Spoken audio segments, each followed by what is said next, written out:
welcome. You're watching NewsX with me, Devika Devan, and this is our rolling coverage of Vladimir Putin's visit to India. After an eventful first day in India, Russian President Vladimir Putin begins his day 2 of the visit. He will be holding summit talks with Prime Minister Narendra Modi. In fact, live visuals are on your screens right now. We've been informed the Prime Minister has reached the Rashtrapati Bhawan, where he will shortly be receiving Vladimir Putin as well.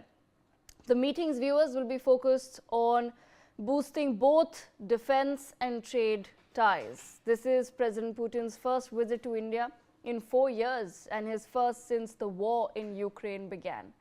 During the visit, he will be attending the 23rd India-Russia Annual Summit with Prime Minister Narendra Modi. President Draupadi Murmu will receive President Putin and host a banquet in his honor later today. India and Russia are expected to sign several agreements during the visit. A key agreement is the Labour Mobility Pact, which will open pathways for thousands of Indian professionals in Russia. There is also a strong possibility of a civil nuclear cooperation pact. Major defense deals, including the SU-57 fighter jet and the S-500 air defense system, are possibly on the table as well. Prime Minister Modi is currently at Rashtrapati Bhawan to accord a ceremonial welcome to the Russian President. Joining me live on the broadcast are my colleagues Megha Sharma and Anand Singh. Let me begin with Megha. Megha, what further can you share with our viewers? What is it that you're picking up from the ground? All right, of course, all the action right now, all focus is on the Rashtrapati Bhawan, where Prime Minister Narendra Modi and President Draupadi Murmu, as you rightly mentioned, visuals on our screens, they have arrived. They are now eagerly awaiting President Putin's arrival, where he will be given the ceremonial welcome, and after that he will be arriving at Rajghat alongside Prime Minister Modi, and he will be laying a wreath, and after that he is going to be heading to the Hyderabad House, and Prime Minister Narendra Modi, of course, will be there as well. I am right now at Gate 3 of the Hyderabad House.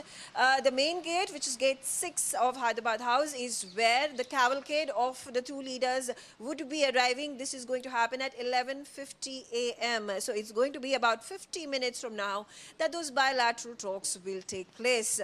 And of course, there are a slew of these agreements, intergovernmental agreements. There are going to be commercial agreements, MOUs that are going to be signed. These documents are going to be signed in the presence of the heads of the governments of Russia and of India.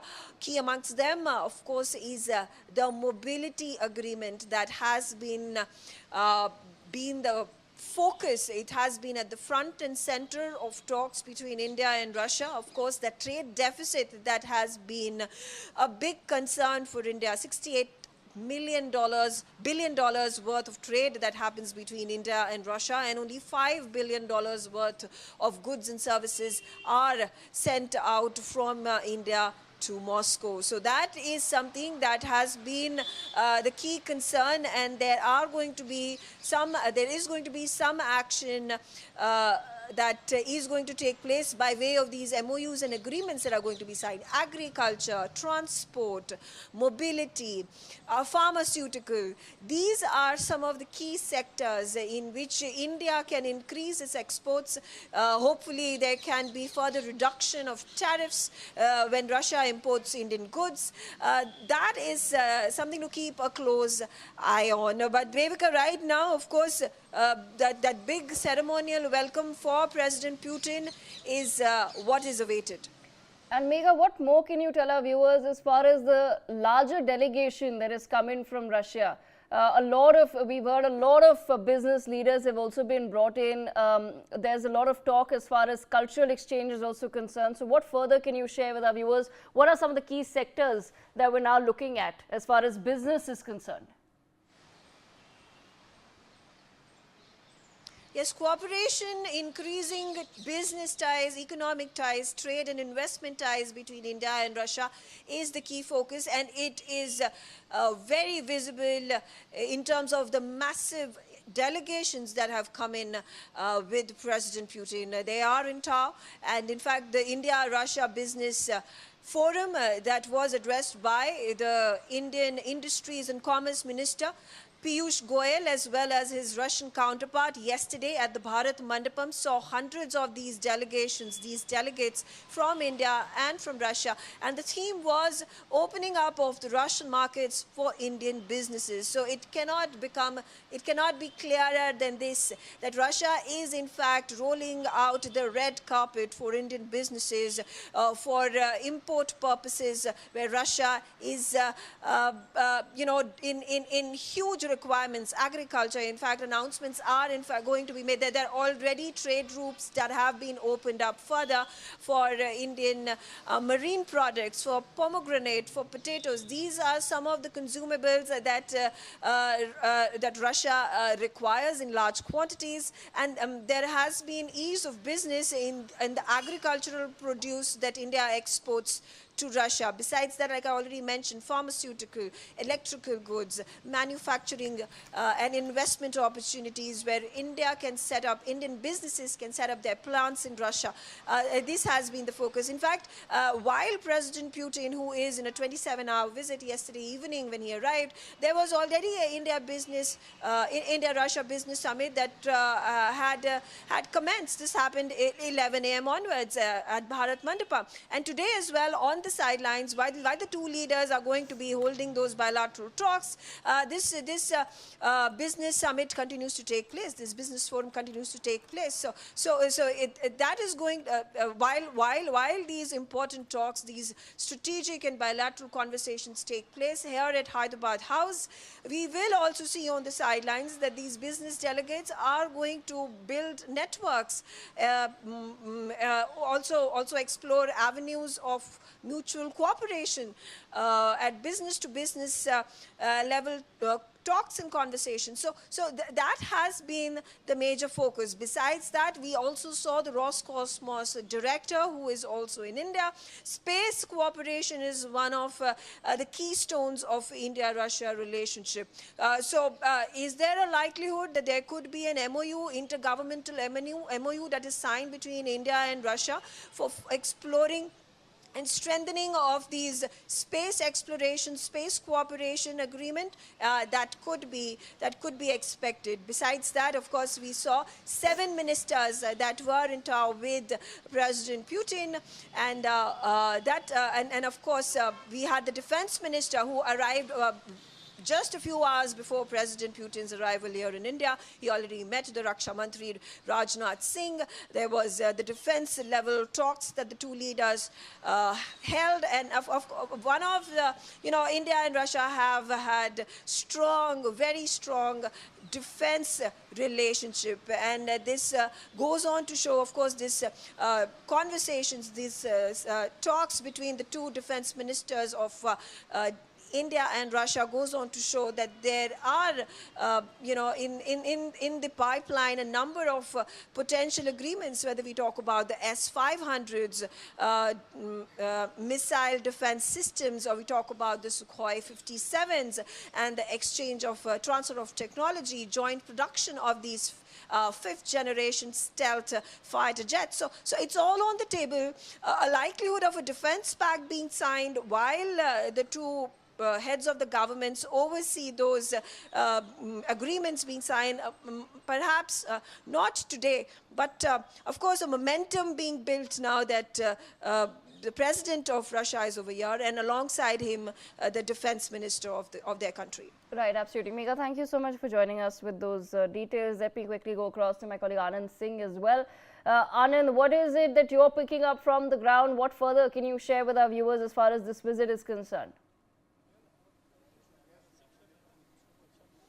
Yeah, Devika, look, even as Russian President Vladimir Putin arrived in the national capital on yesterday evening, so clearly he was received by Prime Minister Narendra Modi, who welcomed him with a handshake and a hug on the red carpet. So clearly, we are currently right now at Vijay Chowk, and just behind me, you can say that the entire area has been cordoned off by the Delhi police officials over here, as Russian President Vladimir Putin is all set to arrive at the Rashtrapati Bhawan over here for his ceremonial welcome by President Draupadi Murmu. So clearly, Prime Minister Narendra Modi has also arrived, and soon the Russian President convoy can arrive over here. That will include his Senate limousine, that is the rolling bunker beast that has been transported from Russia to here. So clearly, in any time, the Russian president would be arriving over here, and he will receive the guard of honor during the ceremonial welcome at Rashtrapati Bhawan, and then after a chat with the President Draupadi Murmu and Prime Minister Narendra Modi, then the Russian president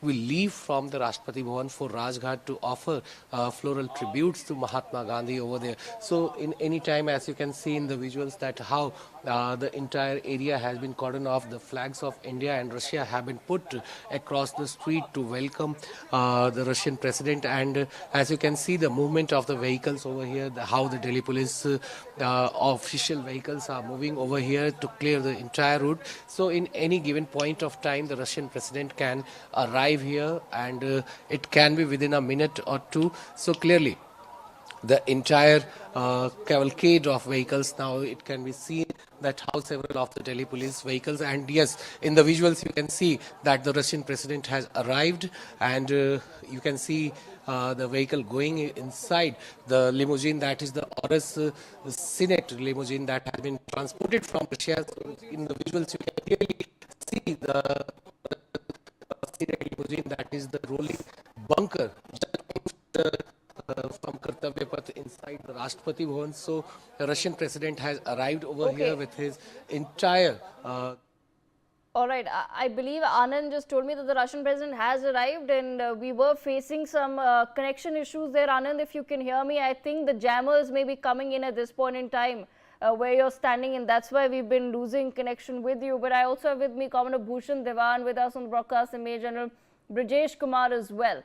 Let me, and I see Pramit Pal Chaudhary with us as well. Let me begin with Commander Bhushan Dewan. Commander Dewan, from your perspective, sir, what is it that you, as a former defense personnel, are looking forward to most as far as this particular visit is concerned, sir?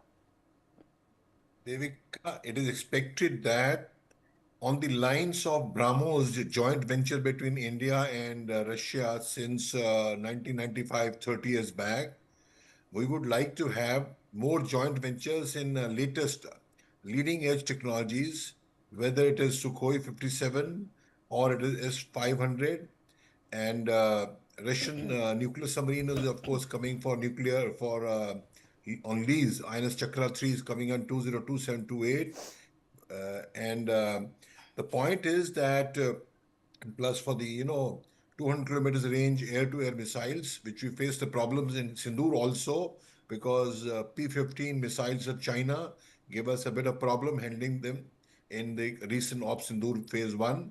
So the issue is going by the past history, that at one time 70 to 80% of the Indian defense equipment was Russian origin, and now it has come down to about 35 to 40% now. Now there's a chance for it to go up, because from our Indian Defense Forces experience, Russian equipment is more reliable, more accurate, and very cost effective. And the only thing is that there has been a problem. It takes years for the deals to go through. For example, RELOS, RELOS, reciprocal engagement of sharing of logistic facilities. I mean, this is really, it's taken almost 10 years to go through, even though India has already signed a similar treaty with similar protocol with USA, with UK, even Vietnam and Singapore. Let me give you an example. What is the reciprocal sharing of logistic arrangements? 30 years back, the old USSR, 30, 40 years back, Indian warship operating in the Baltic Sea asked for water. Ships require water, fresh water, whatever. So, it was a message was sent to a nearest Russian warship, and they hold on, we'll have to ask the permission from Moscow. However, if there's an agreement, standing agreement, then this is a routine thing, because of cost, etc., and no permission required, can be easily handled. So this makes a big difference, and that way, Russian ports, which are there in the Arctic region, Baltic Sea region, if India is an emerging superpower, global power, if our naval warships have to operate in that area, we don't have to worry about logistics, and vice versa for Russia.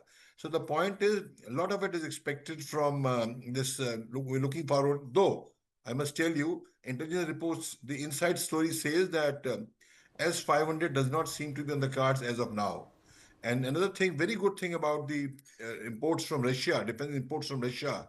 Look at F-35 on the other hand. F-35, they say, no, no, we'll give you software, software will not give you. It's a black box, which means you don't have the ability to modify.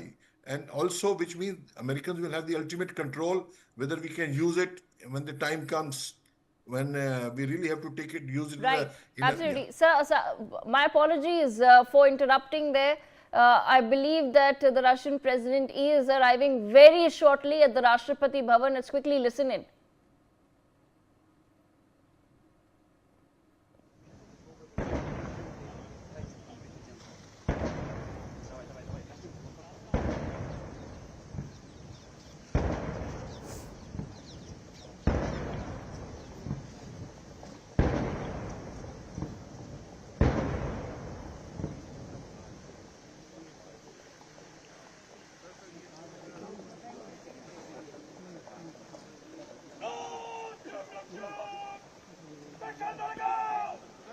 Security.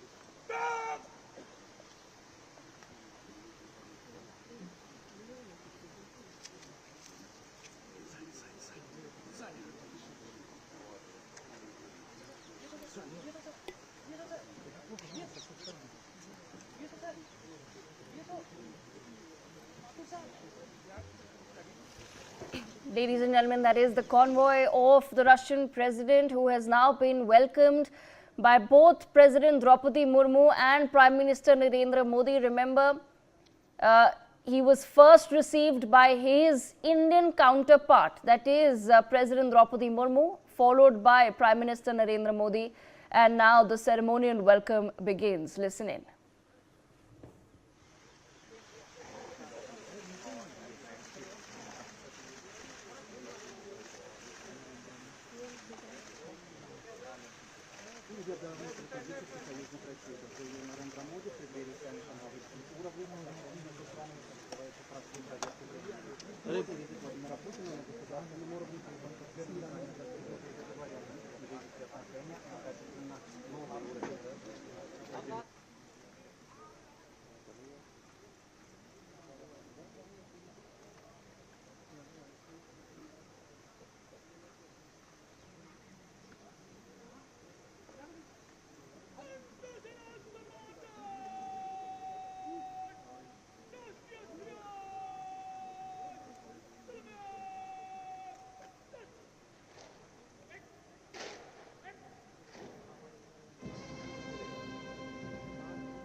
अंतर सेना सम्मान guard निरीक्षण के लिए हाजिर है।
Right, so those are the visuals of the ceremonial welcome on the grounds of the Rashtrapati Bhawan. Viewers, you can see President Putin with President Draupadi Murmu and Prime Minister Narendra Modi. They were just meeting members of the Indian as well as the Russian delegation. Let me bring in Pramit Pal Chaudhary at this point in time as well. Pramit, I want to understand from you.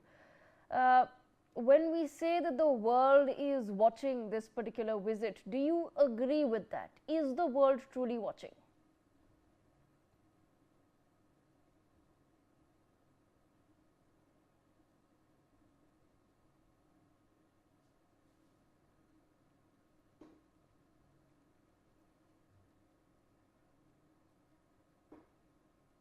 and resist, or at least mitigate the pressures they're getting from both the US and China. So look at what India has already done. Prime Minister Modi has done a landmark economic security initiative with Japan a few months ago. He has Russia coming here. Russia is a middle power. It may have a lot of nuclear weapons, but its GDP is half of India's right now.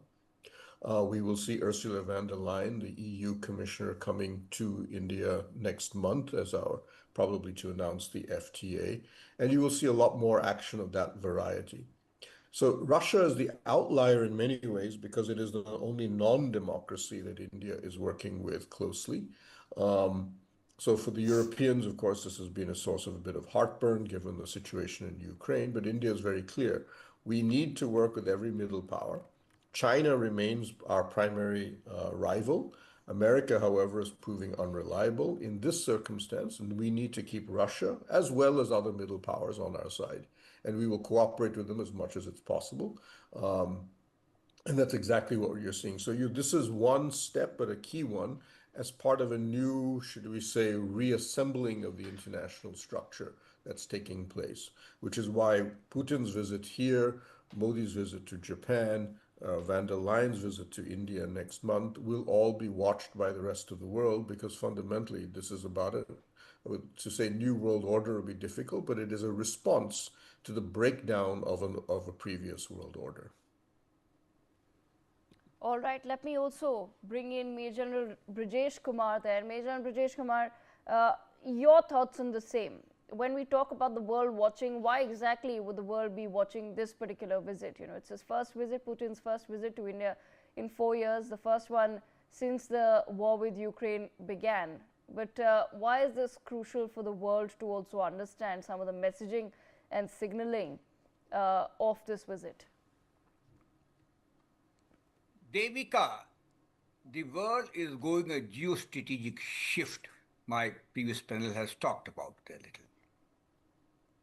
From the Cold War era, which finished in the 1991-92, to all-powerful America thereafter, and now China, the challenger to America, and we think it's going to be a multipolar world. So that is one. Second, the war in Ukraine and between Ukraine and Russia for 4 years plus has added tremendous confusion in the global order. Russia, which was a superpower, has been stuck there.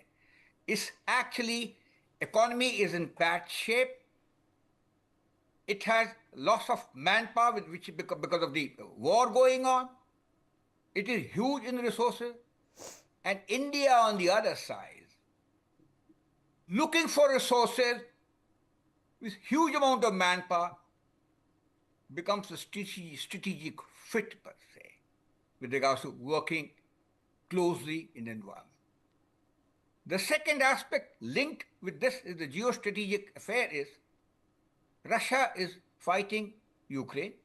War possibly in its fringes gets over. Russia has issues with NATO, serious ones, and European Union. Russia also has issues with America. It has developed closer relationship with China, and it needs India a lot more to make its foreign policy with more heft and looking at stability. We at our level as well have a recalcitrant neighbor on the north. Our relationship with the West has been going on fine till the diplomacy of tariff, which is or weaponization of tariff, has taken place.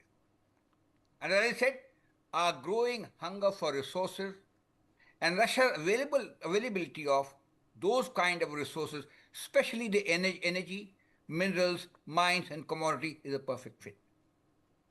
The other aspect comes to reconstruction of war-ravaged economy of Russia. Will come into play in a big, big way. Russia's population is 14 crore, 1/10 of ours. Our working level population is 40-50%. That's age group from 19 to 40. Russia's age group, which has actually sacrificed itself in the war, is huge amount of it. Retraining and sending people, again, is a perfect fit for us. In addition to this, Russia has been a traditional partner with regards to defense manufacturing, defense support is concerned. One of the co-panelists have talked about it. We, by design, are trying to diversify our resources. However, it takes time. So our dependency on them continues to be about 40-odd%. We lost some sheen because the erstwhile USSR nations also had a role to play. Ukraine was one of them. The IL-76 aircraft, the GTV engines, we got from them. So there is a little issue which